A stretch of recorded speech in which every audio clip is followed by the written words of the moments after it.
Hari pertama kerja setelah cuti bersama Idul Fitri, pegawai negeri sipil di sejumlah daerah kedapatan bolos kerja. Sanksi tegas akan diberikan bagi PNS yang melanggar aturan. Hari pertama masuk kerja pasca cuti panjang Lebaran Idul Fitri, sejumlah pegawai negeri sipil di lingkup pemerintahan daerah Kabupaten Lamongan kedapatan bolos alias tidak masuk kerja saat dilakukan inspeksi mendadak oleh Bupati Lamongan. Sejumlah meja dan kursi kerja para pegawai di sejumlah ruangan kosong tanpa aktivitas. Selain ditemukan sejumlah PNS yang bolos, pada hari pertama masuk kerja ini banyak PNS yang mengambil cuti kerja karena kepentingan keluarga dan sakit. Pegawai negeri sipil yang kedapatan bolos pada hari pertama kerja ini akan diberikan sanksi sesuai PP 53 tahun 2010 tentang kedisiplinan pegawai negeri sipil, mulai dari peringatan hingga sanksi berat.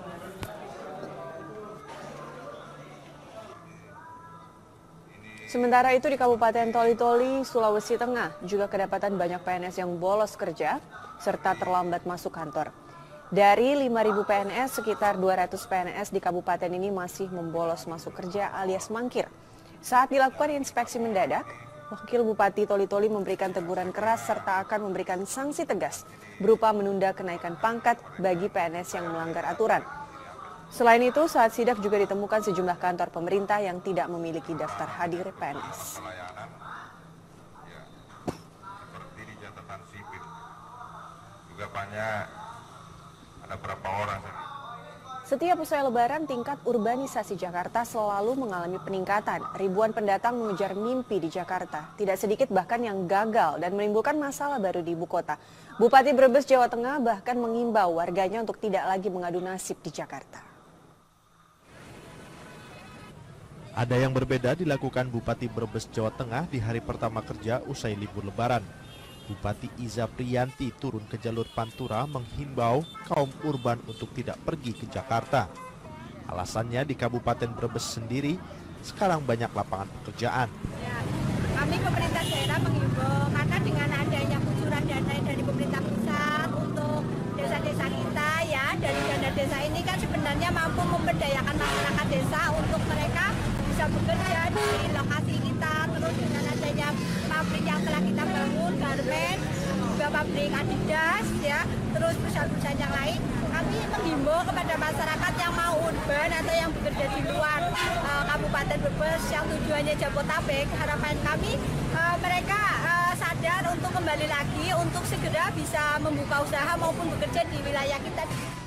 Apa yang dilakukan Bupati Brebes ini patut diacungi jempol. Selain mencegah arus urbanisasi yang kerap tidak terkendali, Bupati juga merangsang warganya untuk tetap membangun daerah.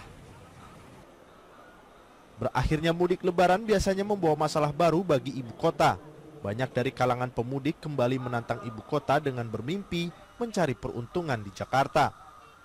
Pemerintah Provinsi DKI Jakarta sendiri mencatat setiap tahun lebih dari 50-60 ribu pendatang mengadu nasib di Jakarta. Tidak tanggung-tanggung, sebagian besar dari mereka tidak lulus SMA dan tidak memiliki keahlian khusus. Gubernur DKI Jakarta Basuki Cahayapurnama menyatakan tidak akan mempermasalahkan kedatangan para pendatang tersebut, asalkan tidak menempati bangunan-bangunan liar dan menimbulkan masalah baru di DKI. Tidak masalah untuk Jakarta, namanya juga ibu kota, siapapun boleh datang ngadu nasib. Makanya yang penting kalau tinggal di bangunan liar ya pasti kami akan bongkar dan usir pulang. Nggak usah justisi lah, yang penting kalau dia nggak punya duit lagi pulang kampung aja. Orang mau datang kenapa nggak boleh? Tahun ini saja diperkirakan jumlah pendatang baru di DKI akan naik hingga 70.000 orang. Angka ini semakin mempercepat laju pertumbuhan penduduk di DKI dan berdampak pada persaingan memperebutkan lapangan pekerjaan dan hunian. Dari Brebes dan Jakarta, Tim Liputan Metro TV.